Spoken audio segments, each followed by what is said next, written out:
اور میرے محترم سامعین، آخر میں سب سے زیادہ جو ہمارے حسن سلوک کے، ہمارے حسن اخلاق کے مستحق ہیں وہ ہمارے والدین ہیں۔ کون ہیں بھئی؟ بولو بھئی، کون ہیں بھئی؟ والدین ہیں، حسن اخلاق کے سب سے زیادہ مستحق۔ اور عجیب بات ہے کہ سب سے زیادہ بدتمیزی انہی کے ساتھ ہے۔ نوجوان بدتمیزی اپنی ماں کی کر رہی ہے، جوان بدتمیز ہے اپنے باپ کے سامنے۔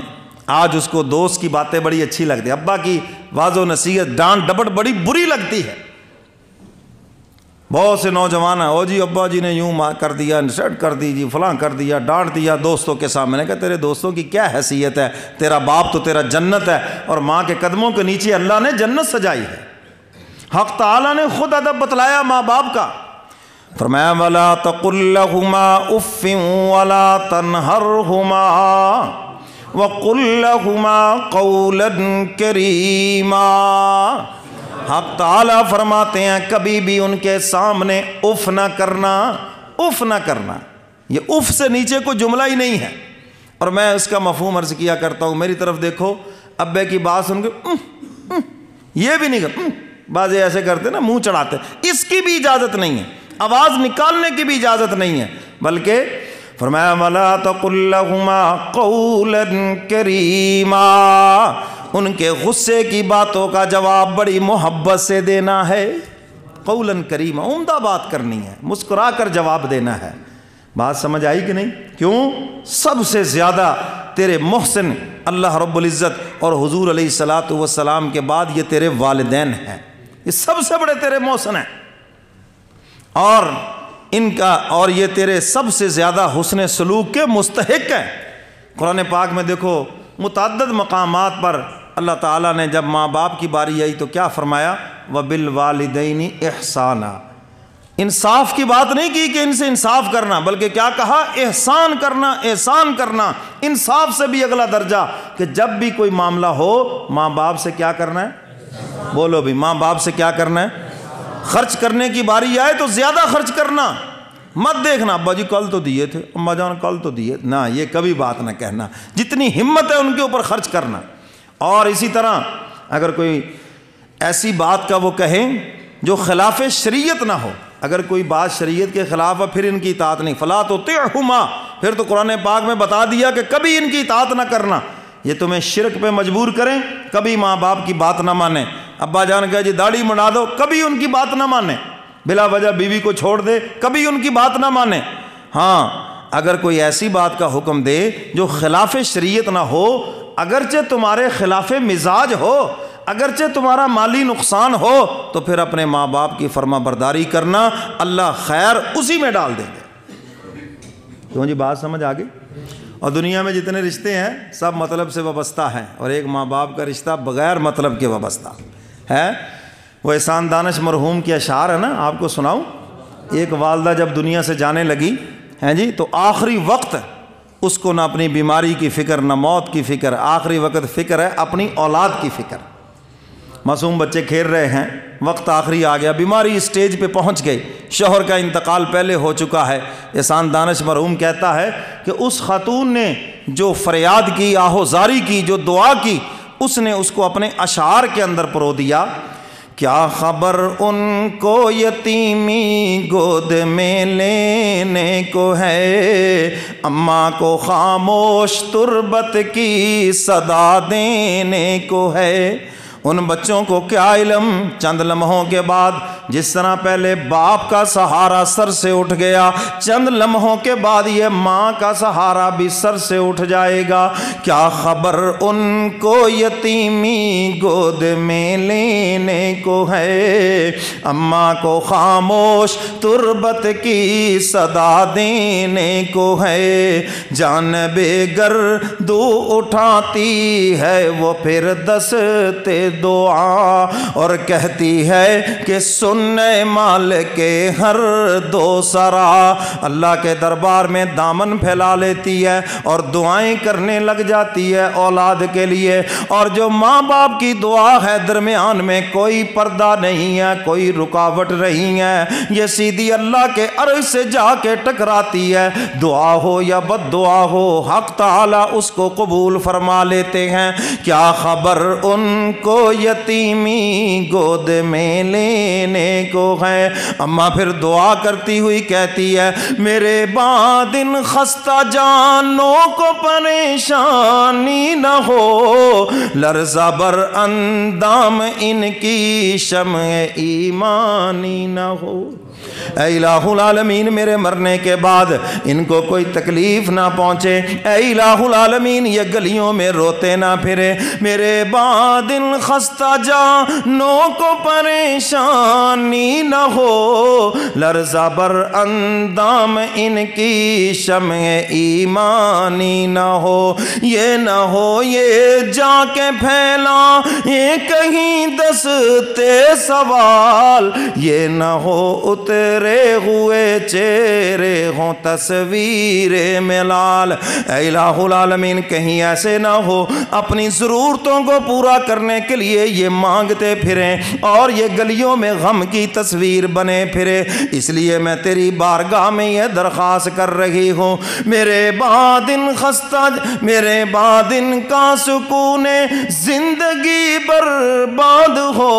یہ نہ ہو ان کے لبوں پر نالہ و فریاد ہو، یہ نہ ہو ان کا سکون زندگی برباد ہو، یہ نہ ہو ان کے لبوں پر نالہ و فریاد ہو. اور پھر وہ عرض کرتی ہے الہ العالمین یہ نہ ہو یہ ہمسایوں کی ٹھوکر میں رہیں، یہ نہ ہو یہ ظالموں کے ظلم بے پایا سہیں.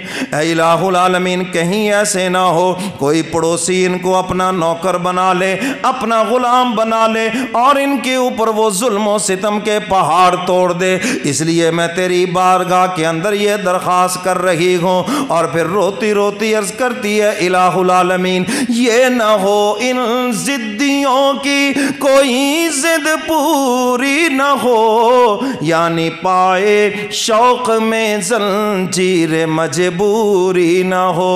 اے الہ العالمین کہیں ایسے نہ ہو میرے مرنے کے بعد گلی کے اندر کوئی کھلونے بیچنے آئے، کوئی کھانے پینے کی چیزیں بیچنے آئے جیسے میری زندگی میں آتے تھے، اور میرے بچے دوڑتے ہوئے میرے پاس آ جاتے. میں اپنے بیماری کے پیسوں سے پیسے بچا کر اپنے بچوں کی فرمائشوں کو پورا کر دیتی تھی، ان کی ضدوں کو پورا کر دیتی تھی. اے الہ العالمین میرے مرنے کے بعد بھی آئیں گے گلی میں کھلونے بیچنے والے، کھانے پینے کی چیزیں بیچنے والے. امیروں کے بچے تو اپنے ماں باپ کے پاس جائیں گے اور اپنی ضدیں پوری کروا لیں گے. اے الہ العالمین یہ دوڑتے ہوئے میری چارپائی کے پاس آئیں گے اور اپنی اماں کی چارپائی کو خالی دیکھ کر کہیں اپنا کلیجہ نہ پھاڑ لے. اس لیے میں تیری بارگاہ کے اندر درخواست کر رہی ہوں الہ العالمین یہ نہ ہو ان ضدیوں کی کوئی ضد پوری نہ ہو، یعنی پائے شوق میں زنجیر مجبوری نہ ہو. جب اماں نے دیکھا کہ میرے تو سانس اکھڑنے لگے، بچوں کے ہاتھ اپنے ہاتھوں میں لیے اور آسمان کی طرف چہرہ کر کے چیخ مارتی ہے اور رو کے عرض کرتی ہے الہ العالمین میرے معصوموں کی جان زار کا والی ہے تو، ان ذبوحا لوں کا ہمدرد ذبوحالی ہے تو. کہتے کہتے یک بہ یک خاموش ہو جاتی ہے وہ، موت کے دامن میں گہری نیند سو جاتی ہے وہ.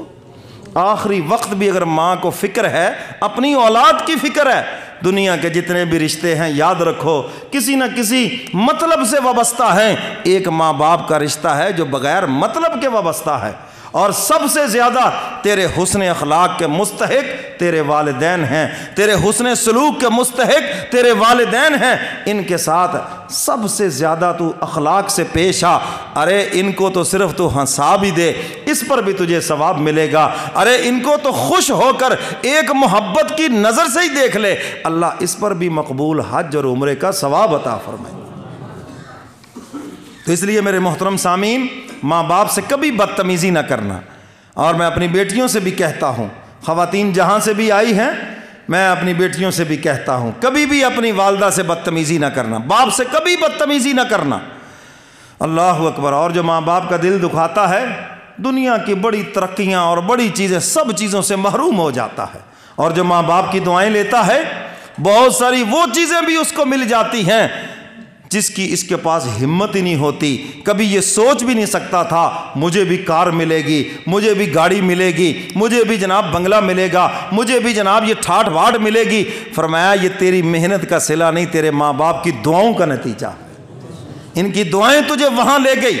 اور وہ بوڑھے بیچارے تھوڑی سی خدمت کرو، دعائیں دیتے ہیں، تھوڑی سی ان کی ماں باپ کی خدمت، دعائیں تمہارے لیے دیتے، تمہاری نسلوں کے لیے دعائیں کرتے ہیں، تمہارے بچوں کے لیے دعائیں کرتے ہیں۔ تو اس لیے آپ کے سب سے زیادہ اخلاق اور آپ کے حسن سلوک کے مستحق آپ کے والدین ہیں۔ اور اگر ماں باپ دنیا سے چلے گئے، اللہ کی رحمت کا دروازہ بند نہیں ہوا، پڑھ کر ان کی روح کو اصالِ ثواب کریں، اللہ نے دیا ہے صدقہ خیرات کر کے ان کی روح کو اصالِ ثواب کریں، قبر میں روح راضی ہوگی، عرش پہ اللہ راضی ہو جائے گے۔ اور میرے محترم سامعین، حضور علیہ الصلاۃ والسلام کے جو اخلاق ہے ان کو اپنائیں، اپنی زندگی کے اندر لائیں، اپنے اندر حوصلہ پیدا کریں، اپنے غصے کو کنٹرول کریں۔ اگر آپ سے آپ کا غصہ نہیں کنٹرول ہو رہا تو پھر کسی روحانی معالج سے رجوع کریں، پھر اس کے بعد جائیں اپنی اس بیماری کا علاج کرائیں، اس سے کئی گناہ ہوں گے۔ غصے میں کبھی کچھ کرو گے، کبھی کچھ کرو گے، اور پھر آ جاتے ہیں جی ہمارے پاس، جی مولوی صاحب برخوردار نے غصے کے اندر بیوی کو 3 فیر لگا دیے۔ میں نے کہا محبت میں کون چلاتا ہے پہلے یہ تو بتاؤ، ہے تو اگر غصہ ہی کنٹرول کر لیتے تو نوبت یہاں تک نہ آتی، بات یہاں تک نہ آتی۔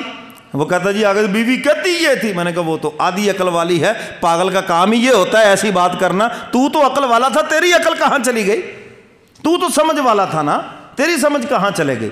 تو میرے محترم سامعین، اللہ کے محبوب فرماتے ہیں جس کے اخلاق اچھے ہیں، فرمایا قیامت کے دن نامہ اعمال میں اس کے اعمال سب سے زیادہ وزنی ہوں گے۔ اگر آپ چاہتے ہیں نماز روزے سے بھی ہمارے اعمال وزنی ہو جائیں تو اپنے اخلاق اچھے کریں، اپنے غصے کو کنٹرول کریں، آپ کا والدین سے بھی حسن سلوک ٹھیک ہو، بہن بھائیوں سے بھی حسن سلوک ٹھیک ہو، اور آپ کا معاشرے سے بھی اخلاق اچھا ہو۔ سلام کرے مسکرا کر جواب دے، مسکرا کر گفتگو کرے، مسکرا کر، اور کسی کی نفرت دل سے نہ رکھیں، اور کوشش کر کے یہ چیزیں دل سے نکالیں۔ جب آپ ہمت کریں گے تو انشاءاللہ العزیز آپ کا دل ان چیزوں سے صاف ہو جائے گا۔ حضرت ابو ہریرہ فرماتے ہیں ایک صحابی آئے تو حضور نے فرمایا کسی نے جنتی دیکھنا ہو تو اس کو دیکھو۔ کہتے ہیں مجھے بڑی حیرانگی ہوئی، میں ان کے گھر چلا گیا اور 3 دن تک میں نے قیام کیا تو کوئی خاص عمل نہیں دیکھا، بس اذان ہوئی نماز پڑھی آ گئے، اذان ہوئی نماز پڑھی بس آ گئے، اپنے کام میں مشغول ہو گئے۔ تو میں نے 3 دن کے بعد پوچھا وہ کون سا عمل ہے جس پر حضور نے جنت کی بشارت سنائی ہے؟ میری طرف دیکھو، سینے کی طرف اشارہ کر کے کہنے لگے میرے سینے میں کسی مسلمان کے لیے میل نہیں ہے، میرا سینہ ہر ایک کے لیے صاف ہے، میں ہر ایک کو اپنے سے اچھا سمجھتا ہوں۔ یہ وہ ادا ہے جو اللہ کو بھی پسند آئی اور اس کے محبوب کو بھی پسند آئی، اور اس پر مجھے عرش بری سے جنت کی بشارت آئی ہے۔ آج ہمارے سینے بڑے میلے ہیں یا نہیں؟ ہم کہتے کہ نہیں میری کاکا داڑ تھلے آلن دے، ایک باری داڑ تھلے آلن دے، میں پھر دساں گا یہ کیا ہے، یہ میلا سینہ ہے، موقع کی تلاش میں ہے، وقت کی تلاش میں ہے، اس کو ذلیل کریں گے، اس کو رسوا کریں گے، اس کی عزت خاک میں ملائیں گے، یہ ایک مسلمان کا دل نہیں ہے۔ اور حدیث مبارکہ میں ہے المسلم من سلم المسلمون من لسانہ و یدہ، فرمایا حقیقی مسلمان کہلانے کا حقدار وہ شخص ہے جس کی زبان اور جس کے ہاتھ سے دوسرے مسلمان محفوظ رہیں، اس کی تکلیفوں سے اور اس کے شر سے محفوظ رہیں۔ بعضے تو اپنے ہاتھ سے مارتے ہیں اور زبان سے تو خیر سے پھر کوئی بھی نہیں چھوڑتا ہے، کسی پہ بہتان باندھ دیا، کسی کی برائی کر دی، کسی پہ کیچڑ اچھال دیا، کسی کی شان و شوکت کو دیکھ کر ہم سے برداشت نہ ہوئی اور بعد میں بیٹھ کر اس کی برائیاں کر دی۔ ساڑھے کو تو مولوی بھی برداشت نہیں ہوتے، جس کے پیچھے نماز پڑھی برائیاں بھی اسی کی کر رہے ہیں۔ ماشاءاللہ ایسے نمونے بھی دھرتی پہ موجود ہیں، خدا ہی ان کا حافظ ہے۔ کیا وہ امام تمہاری نمازوں کی سفارش کرے گا؟ کیا خدا کے دربار میں گواہی دے گا؟ ارے جس کے پیچھے نماز پڑھی ہے اس کو تو چھوڑ دو۔ اتنی شکایتیں آتی ہیں ان چیزوں کی کہ جناب میرے نمازی ہیں وہ یہ کر رہے ہیں، وہ بھائی وہ آپ کا امام ہے، وہ انسان ہے، آپ نے اس کو کب سے فرشتہ سمجھ رکھا ہے؟ وہ بھی تو یہیں کا رہنے والا ہے۔ تو بھائی انسانوں میں غلطیاں اپنا کوتاہیاں ہوتی ہیں، اس کا یہ مطلب تھوڑی ہے کہ تم سارے محلے میں اچھالنا شروع کر دو۔ تو اس لیے میرے محترم سامعین، یہ اخلاق کی کمی ہے، اس لیے ہم ان چیزوں میں مبتلا ہو گئے۔ تو حضور علیہ الصلاۃ والسلام نے ارشاد فرمایا، میں تو اخلاق کی خوبیوں کو پورا کرنے کے لیے بھیجا گیا ہوں۔ حضور کے اخلاق کو اور حضور کے کردار کو حضرات صحابہ اکرام نے اپنایا، اور اسی اخلاق کو لے کر پورے عالم میں پھیلے، پورے جہان میں پھیلے۔ لوگ ان کی تجارت دیکھتے تھے، لوگ ان کے معاملات دیکھتے تھے، لوگ ان کا حسن اخلاق دیکھتے تھے، ان کو کہنا نہیں پڑتا تھا، ان کے بغیر کہے کلمہ پڑھ کے مسلمان ہو جایا کرتے تھے۔ آج اسلام کے پھیلنے میں میں اور آپ، میرا کردار اور اخلاق ہم سب کا یہ رکاوٹ بنا ہوا ہے۔ اگر ہم حضور کا اسوہ حسنہ اپنائیں اور حضور کے اخلاق اپنائیں، آج بھی غیر مسلم ہمیں دیکھ کے مسلمان ہو جائے۔ اللہ تعالیٰ مجھے اور آپ کو قرآن و سنت پہ عمل کی توفیق عطا فرمائے۔ وآخر دعوانا ان الحمد